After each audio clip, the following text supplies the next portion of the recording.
Welcome to Swiss Impact with Banerjis. I'm Svetlana. And I'm Ben. In Season 2, we will be traveling around the globe, out of Switzerland, and bring amazing leaders from businesses, thought leaders, political leaders, of course investors and experts. We're working at implementing and realizing all the United Nations Sustainable Development Goals, better known as SDGs. And they are also making profit. Hello, I am Amina Garib Fakir, and I'm the 6th President of the Republic of Mauritius. My name is Parvati, and I'm a musical artist and the founder and CEO of Parvati Foundation. I'm Michael Lichtenstein. I'm an entrepreneur here in Liechtenstein. I'm running on one side a financial services company. You know, hundreds of deals a month. We are seeing more things happening in this impact world. And this is because, look, the world is changing.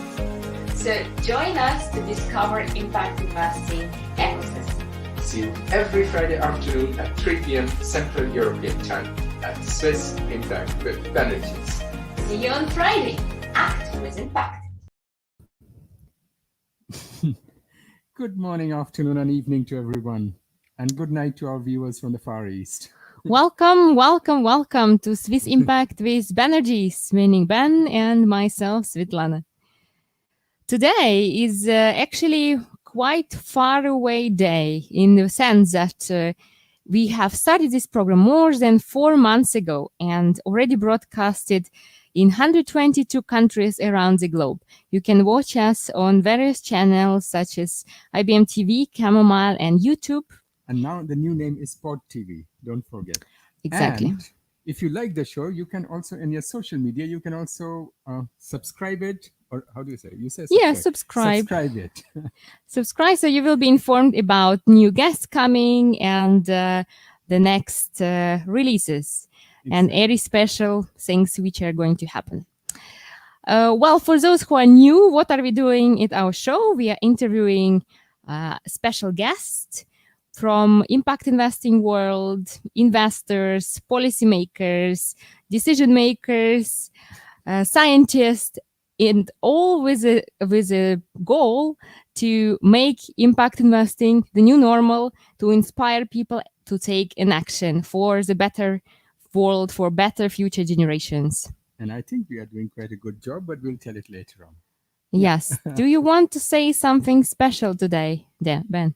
To start with, I would like to dedicate today's show to the unsung heroes and heroines I know of.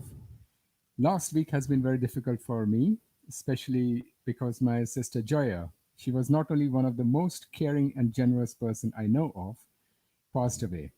She was an ideal wife, she was an entrepreneur, mother, and she was running around every time with a new project, sometimes feeding stray dogs. She took care of the poor children in all areas around her in Delhi where she lived. She took care of the farmers, trying to support them by getting their products sold directly. And she was helping street children. And a few years back, when there was an earthquake in Nepal, which I'm sure many of you are aware of, she was the one going around running everywhere, collecting tents and all kind of support to be sent to Nepal. Including, she even could convince my elder son, Milan, to go around here in Switzerland, in our village, collecting money to send tents and food and everything to Nepal. That was her. So, and there are many more social activities she was busy with, which I'm not aware of. But unfortunately, after a long fight with COVID last week, she passed away last week, Thursday, after 4 days in the COVID. So our family lost one of the most generous and kind member. So it's really difficult times for us, and indeed, you know, to everyone who has family members in danger, our all love and prayers are for you now, and so we hope that you get strength in this difficult situation, and we are sending you our positive energy from Swiss Impact with Banerjis. And from my side, it's really what amazing person Joya was, and I'm sure there are much more in this world, these pure souls which are engaged for the whole world, and they inspire with their lives, and they never die. So for me, they remain living in their stories, and I hope that much more people will take an action in this way, and that we can change the world for better together with our own lives. And today during the show, we will mention a lot of activities and things which we are doing and setting up or busy setting up, and which we will love to have you all participate in it. Yep. So we need to continue anyway. It was a very eventful week, and Ben, not to undermine the tradition, would you like to share something with our audience from the impact investing world? What was happening? A lot is happening, and especially I have been involved in a couple of things. Last week we had a meeting with the Prime Minister, Her Excellency Sanna Marin. She's the Prime Minister of Finland. She's the most courageous and ambitious political leader in Europe that I know of. And she mentioned the paths and the targets they have put together to achieve the Paris Agreement. The other members who were also present in the meeting were my colleagues from the Nordic and from West Europe. Their views and the commitments they are coming forward with are amazing. And the policy changes they are making are also amazing. But the thing is, they are at least talking and they are implementing. But what about the rest of Europe? What is happening there? And me being a realistic, at least I see myself as a realistic. Yes, you are. You are. And I think our actions are not, I mean, my question is, are our actions enough? What the political leaders are doing? Will we be on time? And most importantly, will these policies and actions be implemented on the ground level? And my opinion of mine is based on, I hope many of you viewers must be remembering from United Nations, we had a speaker a couple of weeks back, and she had mentioned that none of the major carbon emitting countries, which includes each and every member of the European Union, have not been able to put into place the policies which will make them achieve the Paris Agreement. Mm-hmm. And why do you say first? Is there any other point which you'd like to mention here? Secondly, I would like to say to our viewers from the financial sector, this also I got from some of the financial Be leaders. careful, you sometimes make statements that I think, oh no, maybe I just go away. No, this comes from the mouth of the lion himself. They said the financial sectors have to now watch out. The regulations are catching up very fast to ensure that the financial institutions will have to report on the impact their investments are making, and not to proceed forward with greenwashing, which is happening quite very much in many places. This will change. And point to my friends from the Republican Party in the United States who are watching. The greening of President Biden, which everybody is vehemently against, or what President Biden is talking of, will increase, and this comes also from the data mentioned, will increase the global GDP with $44 trillion. So this is not even including the $6.3 trillion which are being given as subsidies to the fossil fuel-based industries. Or I don't even want to add the other subsidies which are going called on the wrong reasons, like the agriculture subsidies and things like that, which happens in West Europe. That was pretty tough argument. So anything else here to add, or we can start? And I just wanted to mention before that most importantly, at this moment, India is reeling under this COVID. We are trying to organize Global Health for India. Lot of institutions, lot of organizations here in Switzerland, including IBM TV, P.O.D TV, all are contributing to support India. So please keep your eye on the website chamomile.ch, where we will keep you updated with all the activities that we are taking. And if anything you guys want to participate with or support, you are most welcome. And we will keep the information updated with all the activities that we are taking. Yes, just more details. So there are a couple of NGOs which we are going to select in India, which are supporting many people in these difficult times and are very efficient in what they are doing.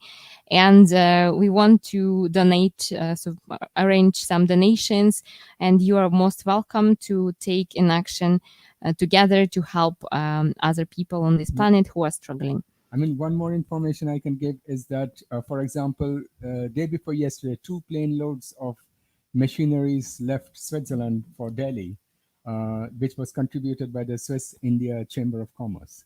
So there's a lot of initiatives taking place around the world to support India in every possible way that we can. That's right. So with this, I would like to just add a little bit about Svetlana, if you can tell us about our course of 20th May. Yeah, sure. So for those who didn't hear about that, amazing news, we will have 2 courses on the same day about profitable business with impact, where you can learn how to set up such business that you can create both social and environmental impacts and higher returns, how you can successfully fundraise in this business and get the money to get your project into action.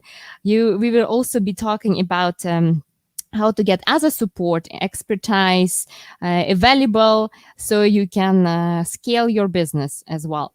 And so the course will be 2 times at the lunchtime at 12:30 and 19:30 in the evening. So we cover the whole world with impact. Central European time, you forgot to mention. Exactly, Central European time. Right, but all the information are available on chamomile.ch at events. Very easy, so you can join us, and it's free, of course. Yeah. So Ben, I'm getting a bit nervous about our guests. I don't know who is coming today. So what is this surprise guest? So today I got a hardcore expert on impact investment.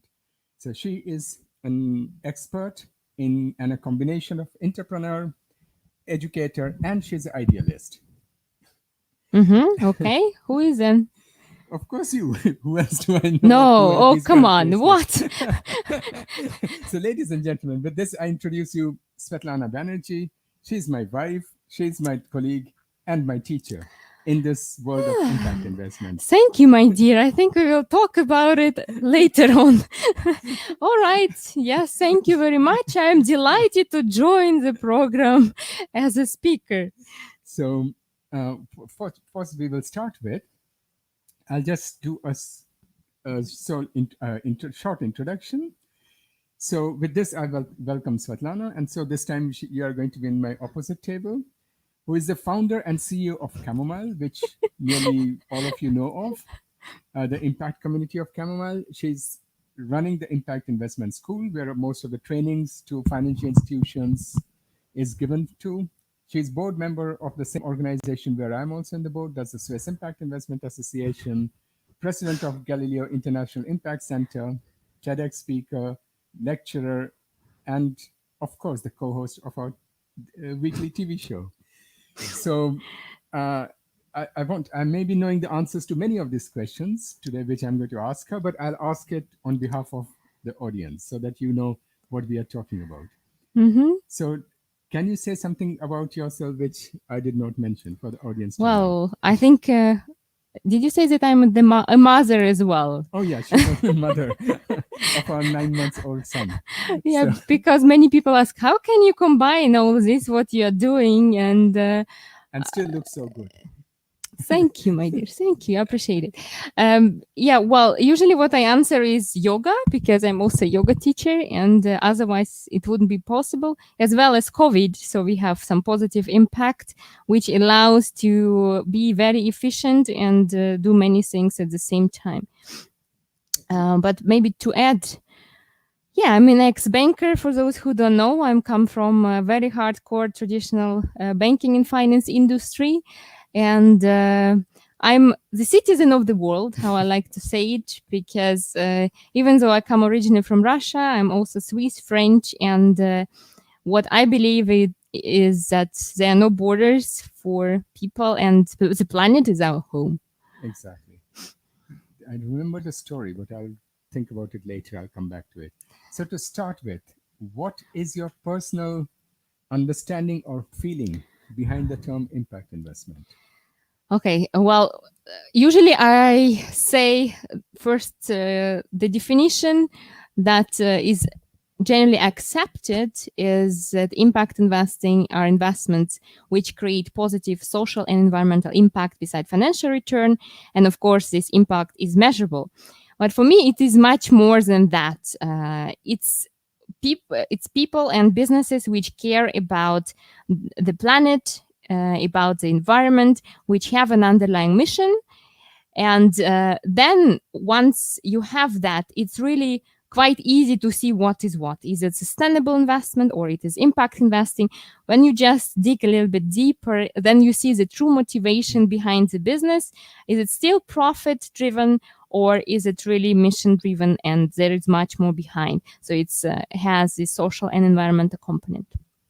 Oh, thank you. No, I noticed it because last week I was chairing an investment committee in Sweden for projects, and they were amazing projects, but these were also very clearly focused on social or environmental issues and problems and SDGs.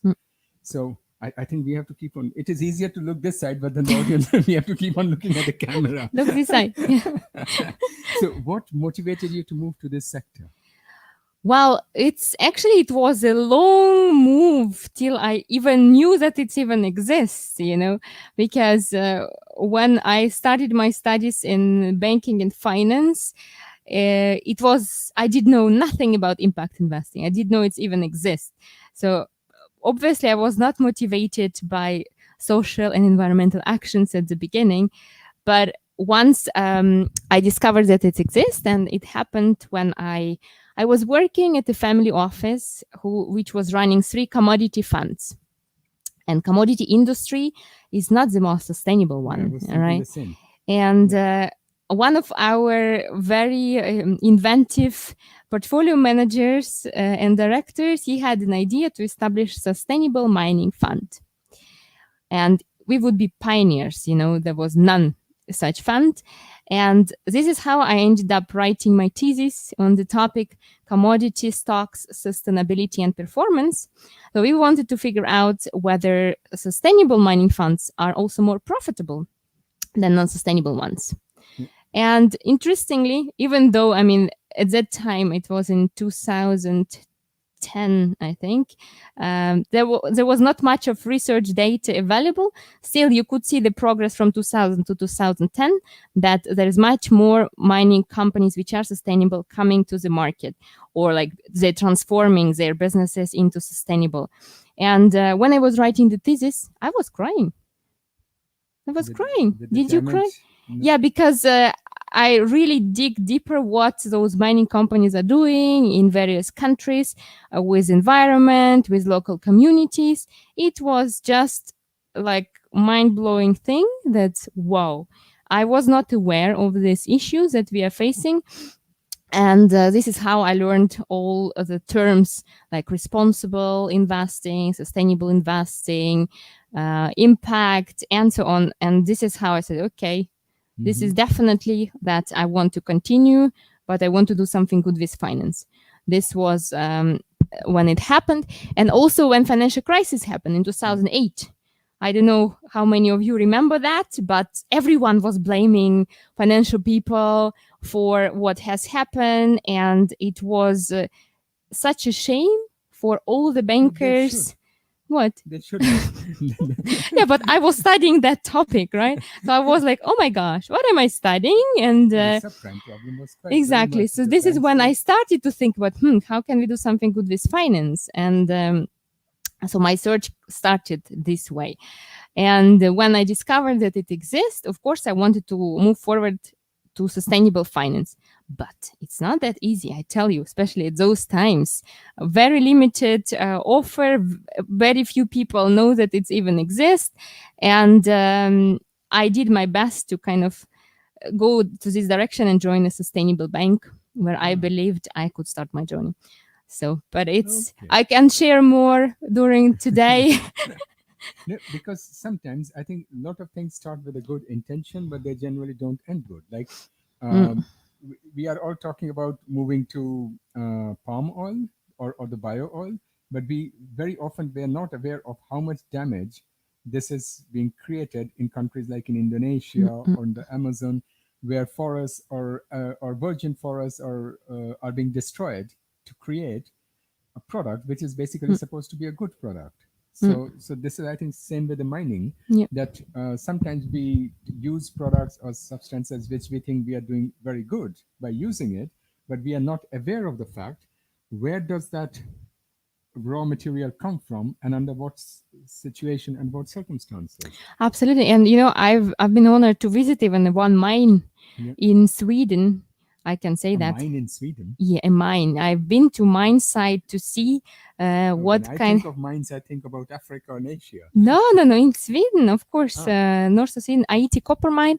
And I was surprised that they could succeed to run it sustainably. So we've seen swans on the mine site, so after the mining is finished, they transform it in the kind of lake. And there was one swimming, very green grass. And what's also very important, the workers were there for long term, because it was usually happen that the workers get misused.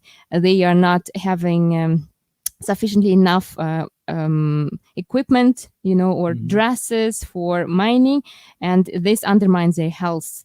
So this is very important indicator when the people stay, even though it's not an easy industry, that it's also that the company is taking care of the employees as well. So social aspect. Comparing it with the countries which are like the role model for the rest of the world. Sweden, I'm sure, but there are other companies which are running mines around the globe. And it doesn't mean actually where the company comes from, it's where they are running the operations, I think. Exactly. Right. So if there is a government in Africa which doesn't protect local people, then they might be screwed. Right. Unfortunately, which happens quite often. But fortunately, what I see now is that also even giant like Glencore are transforming slowly, and they also transform their operations, being more sustainable. This we have to tell to the people who were trying to create the pipeline from United States to Canada, which fortunately Joe Biden stopped it. So another point, which I know, but of course the audience doesn't know, that you have a very eclectic background. You studied music, you come from a music school, and finally you became a student of something as boring as banking and finance in Zurich University. How did you end up there? Banking and finance is interesting. I've been choosing all the banking products and investments. It's very interesting and inspiring to see how can you, how can you, I don't know even how to say that, but it's very interesting because investment is everywhere. You constantly invest in something, in yourself or in your business, and how the mechanics work behind to understand what is driving it. It's very interesting. But anyway, how did I ended up in banking and finance? Well, because I wanted to be independent. I didn't want it to be dependent on you. As a bank and as a banker, you're independent. I went for economy also. One of the reasons to be financially self-sustainable, be independent from men. This is the secret, because I'm from Russia, and cliche is that we marry rich people, the Russian women, which is not at all true for every Russians. There are also a lot of exceptions. So I was one of those who wanted to stand on their own feet. And this is why. And to travel the world and be citizen of the world, that was my dream. This is why I said, okay, banking and finance is something interesting. I hope she knows that I'm teasing her, because I also studied engineering and ended up in the field of finance and investments. So why, by the way? Today is your day, not mine. All right. Okay. So very often in all the shows and in every episode, I always mention the same thing, that we are in quite a critical situation. Our environment, we have damaged it severely. We have exponential loss of biodiversity. So do you still believe, as a banker or financer, that we would be able to achieve the Paris Agreement? The Paris Agreement is talking about 2 degrees, which is already catastrophically bad. But theoretically, many of our politicians and policymakers are looking for 1.5 degrees. So what is your personal opinion? Well, I'm also quite realistic. So to be honest, I don't think so. I don't think we will achieve that. I mean, just based on observations, what we have done since then, not quite much, right? And even now with COVID, we are forced not to travel. Still, the effect is not there where we need to have it. And observing how it is still happening around the world, people are talking, people are overthinking, should we not?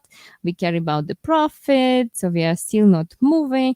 And don't forget Trump and his believers, who don't even think that climate change is exactly happening. So taking into consideration all these facts, I don't believe we are able to achieve that. I believe we can transform, and we might learn to live with climate change. I actually may be more of the Armageddon scenario persons that I think we will change more when some serious events around the globe will start to occur, even more than COVID, or when we will see really it is happening, then it's not trigger. Exactly, then that would be the trigger, because we can change, like this example with smoking. Smoking was normal in the planes, in restaurants, everywhere. I used to fly in the plane where all the passengers were smoking. I know, and then after 2 years, I think everyone transformed. So it's possible, right? But this trigger didn't happen yet. So, or maybe it's happening, but not in the scale that people expected. Yeah. But anyway, this is a worrying thing, because normally I'm the kind of gloom thinker, and Svetlana is the kind of happy-go-lucky thinker. And now it worries me that even she's not trusting the Paris Agreement being achieved. That's worrying. Okay. What is your opinion or your ideas to making the world change? What would you advise to the world? I mean, if you want to change the world, change yourself. This is the first thing, because you need to start, or you need to think big, but you need to start small and imagine that everyone would take little action in their homes, in their communities, first of all, maybe, regions and so on. Then we would have a huge impact. If you put such goals, I want to change the world, and I don't even want to stop eating meat myself and change my eating habits or traveling. What are you smiling? She's looking at me. Then how can you change the world? So it's very difficult to change yourself in first place. Yeah, and this is, I think, where everyone should start transforming their own lifestyles, their own habits, and do what they can do as a person, as an employee, and as an investor, because as a consumer, you are also kind of investing or supporting those companies which are producing certain products or services, right? So it depends whom are you choosing, and also it depends if you buy it all. You can also stop buying. You can stop buying as well. It's also an action, right? And disinvestment. Disinvestment. Yeah. So think big. Of course, your purpose should be big and goal, but start small first with yourself. And then when you are satisfied, when your values are aligned with your actions, then go to the next step. Because often what happens that even if we know it's not good, the plastic waste and all this, we still buy vegetables and fruits wrapped in plastic. Okay, you could still search or go to zero waste shops and get it without plastic, but we are very comfortable people, you know. It's of course much more convenient, and we all constantly kind of go on our values, and they are behind, and we don't sacrifice certain things for our comfort, you know. And this is why I say, first, as a person, be happy with your how you set up yourself, your values, your actions, and then you go next step. And you are also then an example, an inspiring example for the world. No, this is quite right what you mentioned. But this is, you are telling it to the world what to do. What about you? What are you yourself doing, which is making the difference? Well, let's go step by step. Vegan. Vegan, of course. I'm also now not flying at all. I'm sitting at home and walking at the lake. But even before, I was also trying not to fly much more than it's really necessary. Of course, the plastic, it's I only buy things not wrapped in plastic, and sometimes it's very hard to do, but it is possible. I left the bank. I think this was really cool action, you know, because first I tried to change them from inside, very hard. You know, I tried a lot of things and talk on different levels, educating. At least my team knew what is impact investing, because before they didn't. But when I left, they all knew, okay, impact investing exists and what it is. So my little impact was there. But it is very important to go if you see your employer doesn't correspond to your values. Because it's your one life, it's your one chance in life to to live it in a way that is meaningful, that you also kind of unfold your human greatest potential, because I believe that every one of us has that, and the system is kind of putting it very deep inside, and people are staying at the places where they are because of salary, high salary, of course, their lifestyles and so on.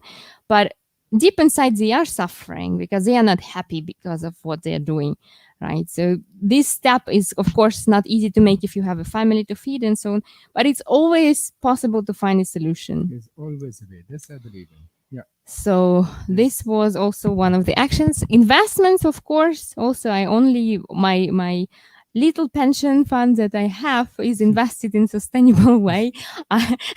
And it was actually really funny.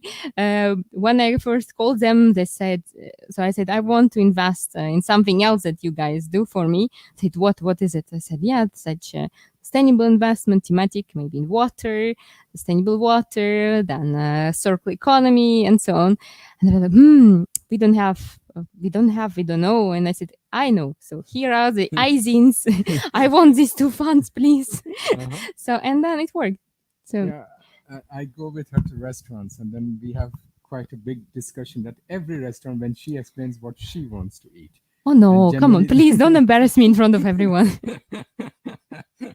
So what I wanted to mention about this to change the world, it was very funny. I was having this meeting last week, like you mentioned, with three of the global financial leaders.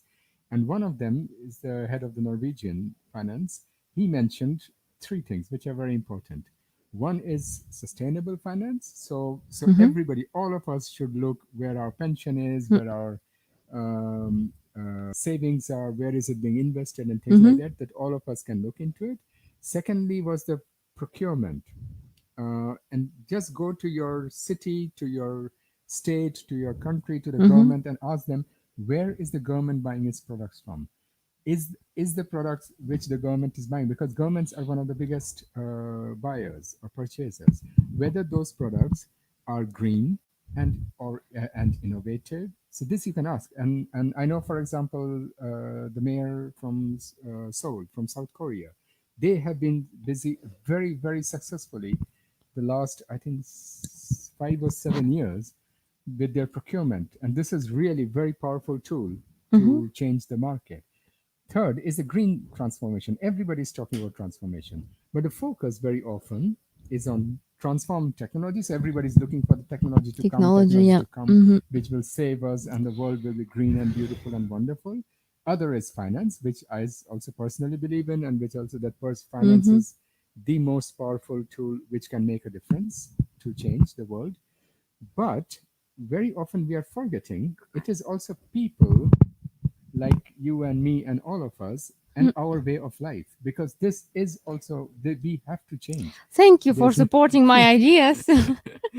And apparently most of the policymakers are so much focused on technology and finance that they are forgetting that it's also the way of life of people you're impacting. And that may be their food culture, that may be their travel culture. People who are used to traveling all the time with their own car may not be very easy if you tell them suddenly to start traveling with train or with public transport. So these are a lot of factors which we are not looking into, and which we should look into if we want to decrease our carbon emission. But sorry for that. No, thanks for putting added value to what I just said. Another thing which you just mentioned yourself, you are a yoga teacher also. Where does yoga and finance come together? What's the link? I mean, in order to be good in finance and keep your spirit up, I think you must do yoga. It's not more like why it's connected. I've been doing yoga since I think now by 14 years, starting around 14 years ago, and first as a hobby. But then I really always wanted to become a teacher, to learn from traditional Indians, the very traditional yoga styles, hatha and meditation, pranayama, so all this stuff. No, it wasn't you. You were not my guru. And then when actually I had a crisis at my work, I was thinking, I want to leave.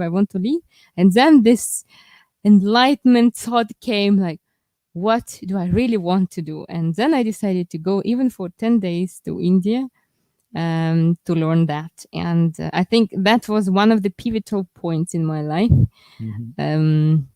because it's brought me back to myself, to my values, to who I am. As financial institutions, unfortunately, are still sucking the energy out of people and then transform them to kind of zombies, profit-oriented. I'm sorry. And I believe they can change. I think your ex-colleagues are not going to like this. Well, or most of them left. Exactly. A lot of them left. So, anyway, so the yoga, when I came back, I quit the bank after 3 months, because then my inspiration came back. I started to give workshops on impact investing. I had so much knowledge to share, and the bank didn't allow me to do that inside of the bank. And I started to do it on the side, and people came. I had a waiting list of who wanted to learn about impact investing. And after 3 workshops, I said, namaste, guys. I see the light in you, but I need to go. So this is how it is connected. So that's where the seed was planted for the Impact Investment School, which we are doing now. Well, yes. First it was Galileo International Impact Investing Center, the NGO, which was there to create awareness about impact investing, to provide accessible education. And this is very important word. When I wanted to learn about impact investing in Switzerland, I didn't find anything. And then I needed to go to UK, to Oxford, but it was bloody expensive. It was even so great, but who on earth can afford that? Oxford University also watching. I love them. So thank you very much, my Professor Nikos, Professor Gaylor. It's very nice that you teach me. And but still, then I also realized, looking at the audience was mostly some investors, some bankers, some portfolio managers, but there was no normal people, and my idea was to create what? No, I mean, just anyone, anyone. And then I realized, how can something so obvious as incorporating our planet and people when you are doing business or anything still be so inaccessible, right? And only the privileged one who have money to pay the program can learn about it. And this is why Galileo came into place. That I started teaching for very, very, very small fee and talking a lot for free on events to raise awareness that impact investing exists. You know, because people, once they came, independently of profession, independently of age, independently of income, they all understand the concept in 2 hours and they want to get engaged. And this is where they face the next problem. They ask, so where can I invest? And I say, it's very difficult because usually impact investing starts with 250,000 K. So, but of course, K means thousand, 250,000. Of course, there are some opportunities, but it's not that easy. Yeah. So this is one of the challenges, by the way, in impact investing, which I hope soon someone will address. There were some trials, and it's still, I mean, you can find some microfinance funds, you can find some direct investment, 2,000-3,000 in angel networks, but still it's very limited. So you know what my dream is? Tell me. To go to a bank, a Swiss bank, and say, I have 1,000 francs. I want to do impact investing for SDG 1, 3, and 5. Do you have any funds there or any possibilities? And they will say, of course, yes, you have this, and this. What do you want? Yeah, at the moment, if you do that, they will say it. You say, what is impact investing? So this is why we are doing what we are doing to. But this is changing. This is changing absolutely faster than we anticipated. So it is changing all around the world. And the funny thing was that I had a lot of bankers in my courses. From different banks of Switzerland, and because the banks didn't learn their employees, they didn't teach their employees about impact investing, so they were coming to me and I was teaching them. That was very funny. Now on a bit somber note, so what do you think about the future of our planet, humanity, and for you especially economy? What do I think? I mean, the planet will be there without us or with us. That's what I think. The planet would be maybe even better without us. That chance is quite high, yes. The humanity. We need to realize that being human is great, that it's not a small thing. Because usually we tend to provide excuses. Oh, we are just humans, you know, we can't do much. We are humans, we have our sins, we have whatever. But you need to realize that being human is great. It's not a small thing. You can really move a lot of things around, and either it can be positive or negative. And this is a choice that we are making consciously, right? And this is why I think humanity has a chance. The question is, will they take this chance and unfold their potential in the positive way or not? Or they will keep finding excuses why they were not doing something, even though they had all the technology, all the money available. That's what we had also discussed in one of the earlier programs, that psychologically, apparently we humans act on problems which are at our doorstep, but we don't act on problems which are a little bit further than our doorstep. Maybe that comes with our evolution. We have this problem that we act when the predator is just running behind us, but we don't think about the predator who may be hiding 10 kilometers. Who comes in 10 years after us. Exactly. That may be, yes. But the economy, you asked also a question about the economy. I don't believe in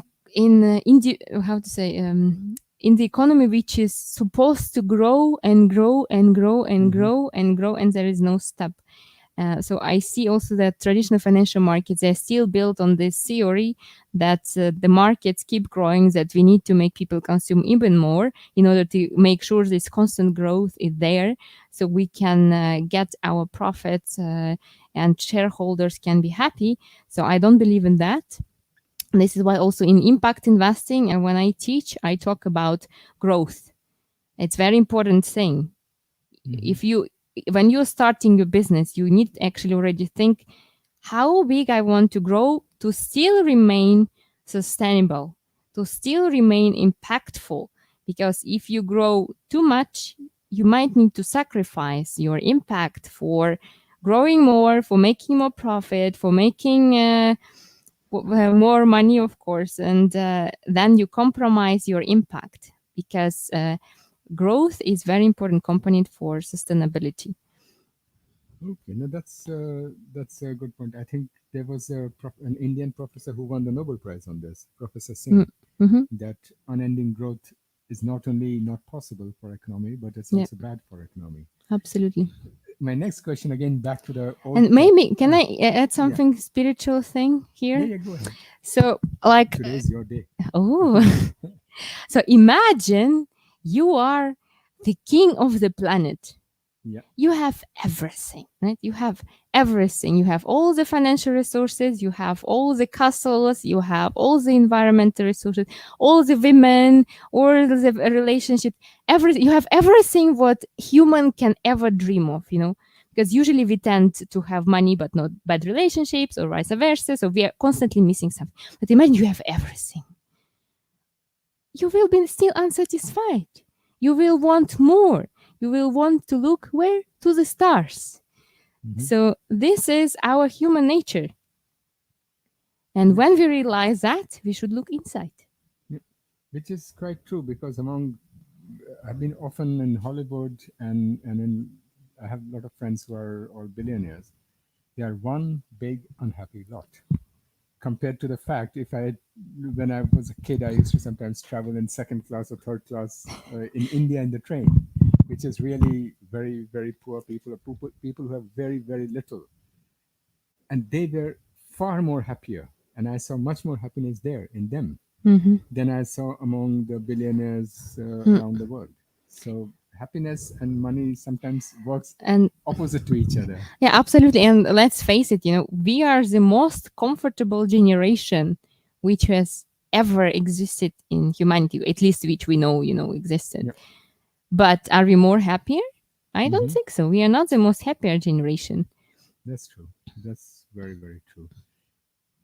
Now going back to the old topics. So from a hardcore finance, how did you end up in this mishy-mushy impact investment? How did you call it mishy-mushy impact investment? So as I said, after coming back from India and starting the workshops on impact investing, I left the bank. So Galileo was there for everyone, like for public, but I felt there is something missing there, and we need also to engage professionals, the bankers, the projects, to transform them. And this is how Impact Investing School came into life. So where we work with professionals, I also teach at the universities for students, so because it's still not in obligatory mandatory program, even in Switzerland. So I'm frequently invited to teach students, which I find very cool that university is also moving. And we work with projects, we work with financial institutions who want to teach their own employees on the topic of impact investing. So that's very nice. And of course, there was one more thing which was still missing, as I believe in technology, it helped us a lot.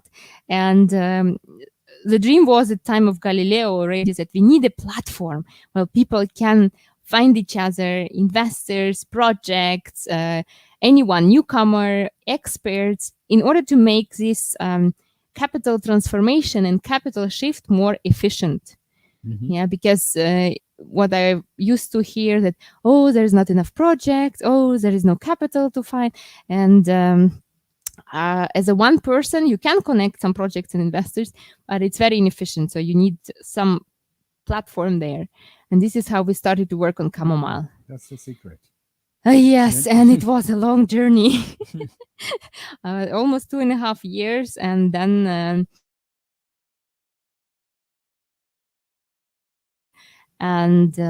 so we are helping various various people to find or to realize their needs. I think it's quite successful. We want, of course, to see million users till end of this year. That would be a dream, to help so many projects. To cross more than million. To cross, okay. I mean, we have already quite very high level numbers. Yes. So I want to go to the next question. And the next is that I was once attending a banking seminar in Zurich, where we were talking, and this was like 5-6 years ago, when I mentioned that sustainable impact in financing or sustainable and impact investment. And there was a professor from the university, professor of economics, who mentioned, impact investment and sustainable, these are not economics, these are just morality. What would you be then answering them? What would be your answer to them? So this is just morality, yeah?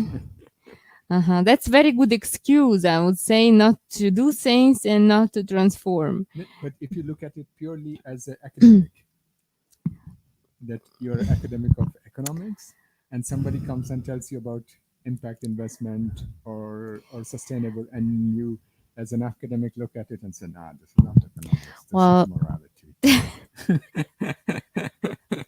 They should go to smell the real world, maybe, out of their books, because the world is changing. I think they also noticed that somehow the ice are melting, and COVID must have touched them. But ice is melting is biology. COVID is touching is medicine. It has nothing to do with economics.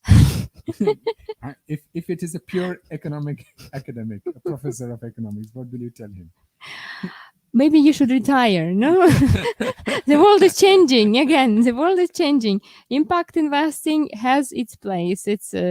And actually, how we teach now, so it's not just risk and profit when we talk about traditional investments, but there is a third dimension of any investment, which is impact, which was always there. We just never measured it. We didn't care about that. And it can be positive or negative, but it was always there. And now the question is, how do we measure it in a way that it makes sense, that it also become kind of standard in the industry? Because at the moment, impact measurement, it's not a standard. It's still voluntarily, and there are a lot of different tools and approaches to do that, but there is no standard. And maybe it would be important that it would become a standard, and it would also motivate many companies to show what kind of impact they're generating, both positive and negative. And it's okay if they are still generating negative impact. You need to show what it is in order to know, this is why we measure impact, to see what type of impact we are generating, so we can transform it, that we can see, okay, how can we transform? I think that's one of the most important part, where people, if you invest, especially because now we have a lot of greenwashing going on. So if you invest where a bank or a wealth manager or asset manager says this is an impactful fund, you should ask them, are you measuring it? Because what may be impactful today may not be impactful tomorrow, or it may be not impactful at all. Yeah, absolutely. And also, I've been working at the fund myself, and I've been analyzing a lot of funds which are claiming being impact funds. But when you look at them, they actually invest in some blue chips, applying some very soft ESG, environmental, social, governmental practices. So they are very far from being really impact. So it would be very nice to explain to the world and to the impact fund managers what is impact and what is still sustainable investing, which I always love to do. And these people are getting, like I mentioned at the starting, that the regulations are coming which will enforce these financial institutions who are kind of misusing the term impact at this moment. So another question would be, because you have been busy in this line of converting or talking about or teaching people about impact investment, everything. What are the challenges of impact investing becoming the new normal? Why hasn't it become a new normal already now? Yeah, well, I mentioned partly already this topic. So first is awareness, right? So many people still don't know it exists, or they are not aware, or if they are aware, they still don't understand what it is. Like they're mixing up sustainability and impact investing, or philanthropy, impact investing and philanthropy. This is where we start. So we need still to, or they don't know SDGs as well, Sustainable Development Goals. When you are in this sector, it feels like everybody knows. Yeah. But in fact, no. I had the meeting yesterday, I think, with whom was I talking? I forgot. I said SDG. I kept on repeating, and he was like, what is SDG? What is it? Yeah, exactly. Social development goals. Which goals? Yeah, so 17 Sustainable Development Goals, which United Nations defined in 2015. It's already 6 years ago, and still people don't know. Many people don't know that it even exists. So there is a fundamental problem. One of our earlier speakers, who was from UN herself, she had also mentioned that UN is not very good at marketing. No. Or informing people. So this is the first challenge, right? Awareness, then accessible education, right? So when you want to learn about it, you are inspired, you're cool, I want to learn. The offer is still very limited and it's rather expensive. So this is why we are also doing these courses from Impact Investing School, which are accessible to various people, to everyone. It's accessible to everyone. Then, of course, I would love to see that financial students, of course, or any other students would also have kind of mandatory course on impact, maybe not investment, but SDGs impact, that they would just hear it and know what it is, because as I said, independently of profession, people are capable to understand and they know we are facing crisis, various crises, and they all have some money to allocate and they all want to work for something meaningful. And they're also looking for the right products in the market. Yes, absolutely. Yeah. This is why education is crucial in transforming impact investing to the new normal. And last but not least, I also mentioned that before, this investment challenge, because I've been there myself and I've seen many people like, oh yes, I want to do impact investing. Let's invest. And then, oops, I have only 1,000 francs to do so. So then you are basically you are facing this challenge. So I see it holistically. It's not just one stakeholder in this financial sector who must do something. No, it's financial regulation, it's government, it's universities. Of course, financial institutions must teach their employees, their clients, and they must establish impact investing funds or products, impact investing products. And there are many ways to do that because so many funds are already out there. So they could just it's white labeling. It's called white label them. So helping to distribute this existing funds. White label? Exactly, helping to distribute white labeling. Not to me, I know what is white labeling. Okay, I was like, you don't know? So helping to distribute existing funds inside of the bank based on little commission, right? But then, of course, it's less knowledge consuming, time consuming for the bank. Because to set up a new fund, it takes long time, more resources, and of course you need maybe 3 years track record before you can send it to other investors.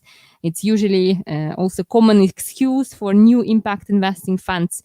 Oh, it doesn't have 3 years track record, so we can invest in that because it's our policy. So the pension funds also usually don't invest if the fund is too small. They don't invest. Get me started on pension funds. Okay. But this is also the point where I said in the beginning when I introduced her that she's my teacher, because she's such an academic in this term, in this sector, that when she starts talking, even I, who has been busy with this a long time, although I'm looking more at it from the business point of view, even I get lost with these terms. So it is better that you explain what is white labeling, for example. So, you know any other challenges, or that was? I mean, these are the main three challenges which I see. But of course, there's a challenge how to measure impact. Impact measurement challenge about the risk in impact investing. Is there a trade-off between between return and impact generation? So there are a lot of other challenges. Of course, some people are struggling with finding new projects. Some people are struggling to find capital, and when talking about capital, I think this is also a very important challenge for new projects, new funds, as nobody wants to take risk. Do you like to take risk? I've been taking risks my whole life. Me too. So that's the job of being an entrepreneur. But I'm a risk everybody is. taker, but many really like, no, I mean, this is also risk interviewing you on the public. I don't know if you took this risk. Exactly. I didn't know. It's So exactly. So, one question, but this also I had very curiously last week when somebody asked me that, oh, impact investment, cool. I want to look into it, and we will look into it, and our families will look into it. But impact investment always means trade-off, no? So that means the more impact I have, the less I'll earn money. In most cases, I think I may not even get my money back. My money will be good. They're gone forever. What do you think about that? So it's again lack of education, lack of understanding, because impact investing per se generates zero to market return, meaning at least you get your capital back. And at the best case scenario, you get market return or even higher, right? Because impact investing itself, it's not always the same. What are you laughing at? Am I a bit too academical? No, I'm just listening. So impact investing. My sympathies with the audience. Okay, impact investing is a range, right? So it can be either closer to philanthropy, then we have more impact and less return, right? Because we generate deep impact, we really create a change and systematic change for people and environment. So sometimes the return, of course, is smaller, okay? If we go towards sustainability, so if it's closer to sustainability, you still generate impact, not that systemic, but still it's very profound, but you can generate market returns or even higher. Right, so there is this range, and this is why to your investor you can say no. At least you get your capital back, or you will also earn some return. And it also depends on in which asset class you invest, because impact investing is an approach. So it can be done in fixed income, in private equity, in real assets, and so on. So it can vary. The return will vary depending on the asset class. It's funny, I remember a couple of weeks back, I was having a meeting with a friend of mine who runs the biggest real estate asset management company of Switzerland.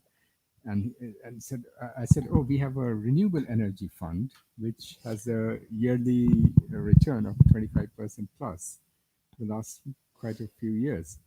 And he was looking, really? I said, what's your performance? Oh, 2.5%, 3% per year.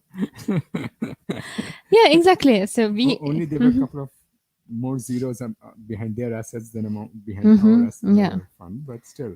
Yeah, this traditional in investing in some government bonds or investment, which can be negative. Exactly. So one thing I always, even I used to make that same mistake, is that I consider impact investment as an asset class. But first, you have to also explain what do I mean by asset class, and I think you are a better person to explain that than me. But is impact investment? So first, you explain what is an asset class, and then can you explain is impact investment an asset class? So can I go to the bank? It's what I just said. So impact investment is not an asset class; it's an approach. Asset class, it's different. It can be different financial instruments like fixed income. Like you give someone a credit and you get it back, and you receive some fixed. This is why it's called fixed income. You receive fixed amount of interest rate on that. If you invest in equity, you will become a shareholder of the company. Your income is not secure, it's not fixed, but it can be higher because when the company goes well, you receive dividends on that. Or when you sell your part and the company grow quite a lot, then you earn also on the sale of your shares. Yes, but one of our speakers, Kevin Harrington, when we interviewed, he said many of the companies or business he invests, he gets 20x, 30x, sometimes even 50x or 100x. Exactly. What does that mean? It's a multiple. So when you invest certain amount, you get 20 times that invested capital, for I'm not example. interested in impact investment anymore. Yeah, but it's maybe it's over 10 years, for example, right? So, and is sustainable, or are sustainable investments not, or aren't they as or equally important, or even more important than impact investment? Because as far as I know, the amounts of sustainable investment is far, far larger than impact investment.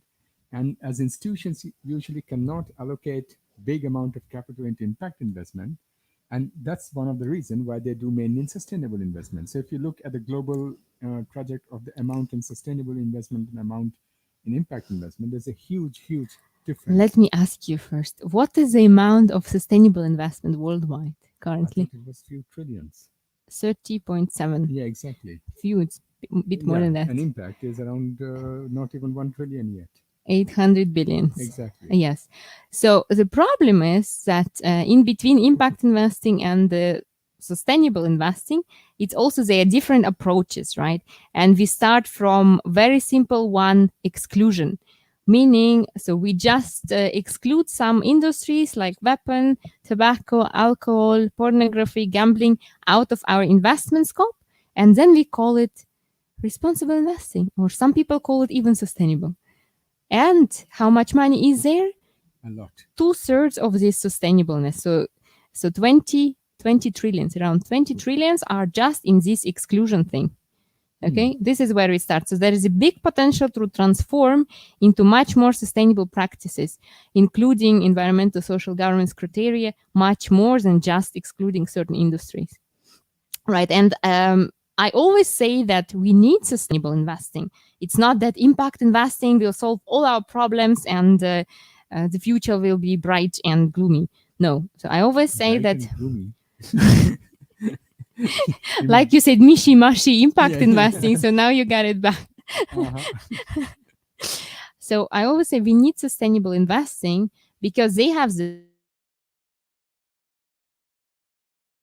which call themselves sustainable, and they can generate huge impact. They can create new standards in their industries. And this is why we need their collaboration. We need them to transform as much as possible towards impact, right? And of course, it might be challenging for big institutions to invest in small projects. But again, there are impact investing funds through which you could overcome this problem. So they could invest in impact investing funds instead and give the job to select the projects to the funds. Okay. Right.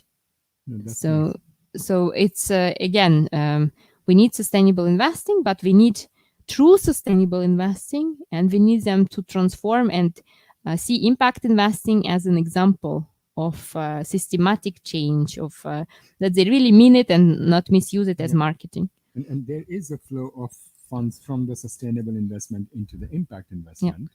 But there's another place where the flow of fund is coming from is philanthropy. Yeah. Because when I was a kid and when I was growing up and everything in Netherlands, we always had huge amount of money going into social projects and all over Asia, Africa, everywhere. There was even a ministry in Netherlands which regulated that fund, where the fund is going. But that was one way direction. But what we have learned in the last couple of decades is that it didn't work, and it did not produce the results that was expected from it.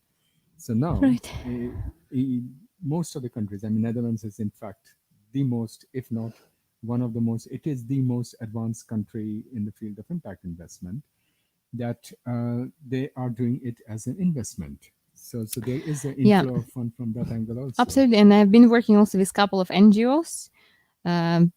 Gave some speeches like WWF or Helvetas in Switzerland. They're also transforming partially at the extent they can to impact investing, because it makes much more sense and it's provides more efficiency for the capital, because otherwise they need to fundraise. So the NGOs always need donation in order to donate further, right? But to get these donations, they need enormous amount of resources and time, and it would be much easier if the money which they give at least the same amount would come back. Then they could give it again to other projects. And that is the funny part, because there they run into issues with mandate, because then they have the mandate from their donor to get money, to give it, and suddenly when they give the money comes back even more. They don't have the mandate from the donor, then they have an issue. So they have to also work at that, and that's also what we support them with. So what, in your opinion, are the advantages to engage in impact investment? There are many. There are so many advantages, and I mean, a few of them are that you can also get support from the national government. You know, if you are a project and you are trying to solve some issues of impact issues in SDG issues in your communities, then the local government will most probably support you either with financial support or with some other resources, technical support. In impact investing, there is so much money and expertise available. You know, just looking at the European Investment Bank, they allocated more than 1 trillion euro into climate change related projects. And this is just one example. So more and more institutions are allocating money, and they are looking for great projects and funds to invest in. I mean, I even heard from the owner of the SCB Bank, the Swedish bank, said nearly all their clients want to only invest in impact investment funds and projects. So this is, of course, very positive for you if you want to engage in that.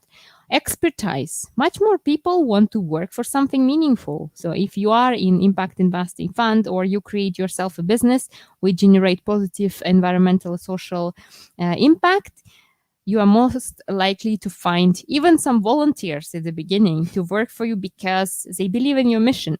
So this is another advantage which you certainly have. So the goodwill is very strong in this area. And if you face problems, people will stick to you and not run away, you know, like rats from a ship. This I speak also from the business point of view, that if your vision is good, people will stick to you through the good times and bad times. If your vision is not good, people will leave the moment somebody offers them better money or more chance. And I think also for the long term, if you look at the future, either you incorporate this into your business, so SDGs, Sustainable Development Goals, for those who didn't hear that, environment, people, you incorporate that into your business model, or you will be just unsuccessful. Very simple, because a lot of businesses are doing that. So you will be just having disadvantage in the long term, and people will not buy your products, they will not join you, and they will not invest in you. So you'd better change. Exactly. I was just thinking, yesterday I was called up by somebody from China. They're quite a big investors and financial institutions. Apparently, they're watching our program. Really? They're watching each and every of our episode. I always think, who on earth is watching that? So apparently the awareness for impact investment sustainable is rising all over the world. It's not only that Nordics and West Europe that we are the kind of trendsetters. That's not true. There are also most of the other countries in the world which are also watching, and they are moving also fast. So it's not only something limited only to here, but this is a global phenomenon. Well, it would be so sad if it would be limited to Switzerland, right? Actually, although we are one of the biggest financial centers. But we are so unfortunate during COVID here. 2 hours left, 2 hours, right? And you are back to home, right? So you can't move a lot. So the last 1.5 years, we are getting on each other's nerves. Well, let's see. So talking about COVID, you just mentioned. So how do you think COVID has affected the impact investment? It had both impacts like positive and negative. The positive side was, of course, that the essential services became very important, right? Like food supply, health supply. And of course, impact investing is there for exactly these services as well, right? So the importance of impact investing sector became very clear, that if someone is able to solve these issues and create profit at the same time, those companies are very valuable, right? So this was positive. On the negative side, Of course, economical downturn, which happened, it weakened a lot of societies and which were worse hit actually, right? Especially So the weaker yeah, ones. the weaker ones, it's always the weaker ones who suffer the most.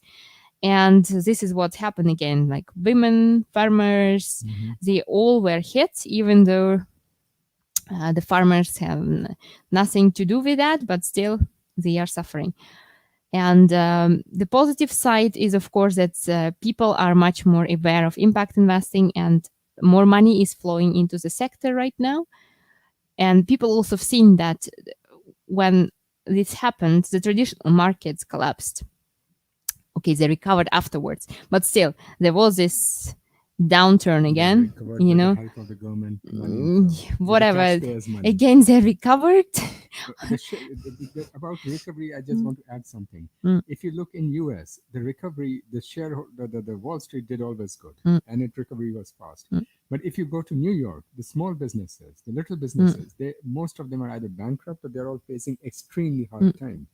So that's why we have to be very careful with the term of recovery, because sometimes we think, oh, the Wall Street numbers and European index and everything is going good. It does not always mean that it is good. Absolutely. And especially the small and the young businesses or the SMEs, the small mid, they are suffering. Yeah. And also, you know, I think traditional investors have seen that investing next doors, here, safe in Europe, it doesn't work neither, right? So some investments which were in emerging markets such as India or South America, they worked much better. And you haven't seen this drop down, and maybe yes, but very little one, and then it really recovered. So I think it was clear indication about no trade-off between impact and profit. So you can invest with impact and generate high returns at the same time. Can I then say that if you're investing impact, that your risk is low? It depends. No, risk is also there for traditional investors. Yeah, exactly, but by impact, if you look in the crisis period, the impact investment did better. The traditional, they collapsed. So that means that relatively speaking, the risk and the impact. This is very simple logic, Ben. They are very different asset classes, right? So you should access them separately. So I don't want to make general statements. So people run into impact investing in private equity, which is also high risk, and then they lose their money. So it's not the idea at all, you know. So if you never have invested in your life and you hear impact investing, please don't put all your money into that, you know. So it's you're speaking against impact investment. What happened? No, I'm not speaking against. I speak for that, but you need to do everything reasonably. Yeah, but so what do you speak about then? What do you think about then the pension funds? Pension fund. I have quite a lot of opinion on that, but today is your day. So what do you think about the impact? Well, pension funds are also very different from country to country, but of course they are restricted by regulation.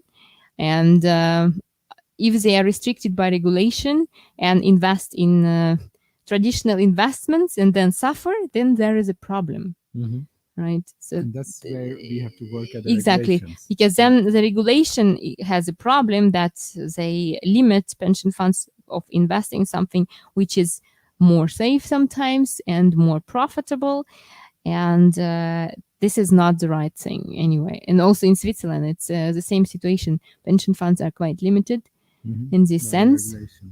Yeah, but in France, I think they established a law where they must invest certain amount with social and environmental impact. So the Nordic countries, UK and France, they're much more advanced on that. We're just selling Netherlands, not just selling France.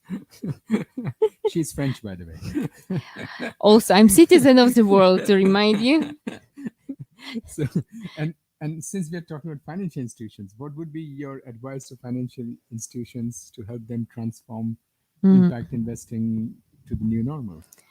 Well, education, you will start there, right? So educate your own employees to explain them what is impact investing, but it's not enough. You need to educate your own clients, and you need to provide to your employees the impact investing funds to sell, because of course, this is a reality. Let's face it, the bankers are selling the products of the bank for which they get bonuses, right? So they are motivated to sell it. So we need to change the motivation that the bank should have at least some of impact investing funds which are performing well, which are also valuable for the client. So you need to have different impact investing funds which address different SDGs. So the clients could connect to these funds better, align their values, right, with investment. And why should they do that? It's not because actually the client advisors could establish a better connection with the clients if they sell some impact investing funds, as it has value for the client as well.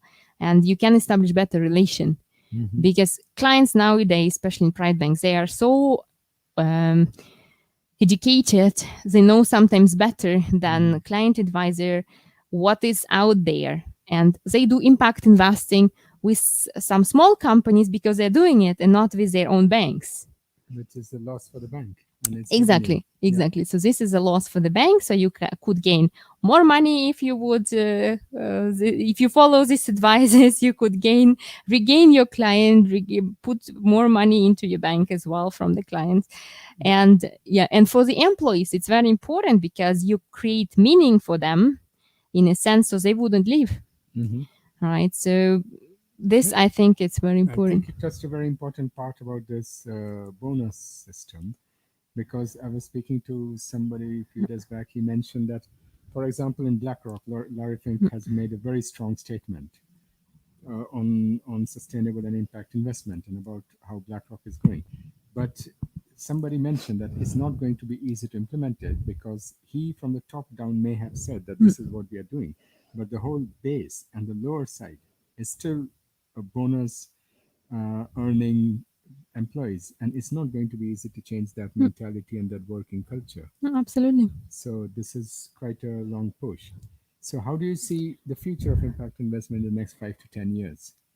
Well, of course, blooming. What do you think? No, of course. If it wouldn't, it would end up much quicker, No, we see constant growth,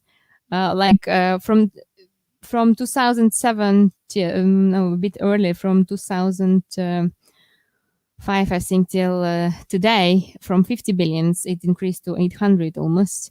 And if you look at Switzerland only, just in 1 year, we had 209% of growth. So Switzerland had 16.3 billions in impact investing. One of the most conservative countries in the world. And it grew to 50.4 billions in this year. So it's really, people are getting more aware. They are putting the money into impact investing. So I truly believe that this growth will continue increasing exponentially.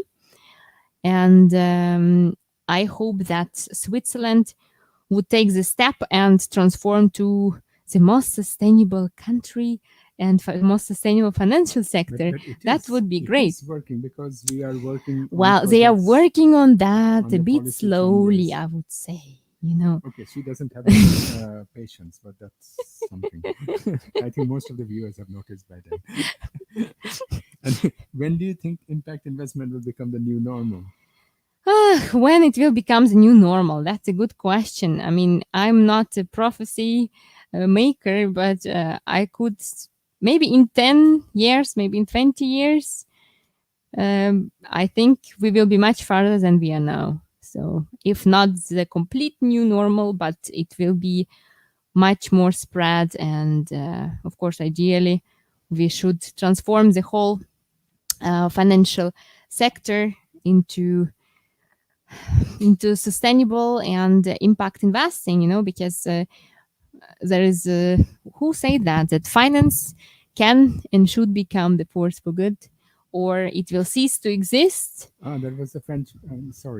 It was the French Minister of Economics. So, and how I see that we are currently over-reporting, we are overthinking, we are over-comfortable, over-talking about profit, over-reporting again, and not overacting, right? So when we will be able to incorporate this new way of being and making business and acting, this inevitably will happen.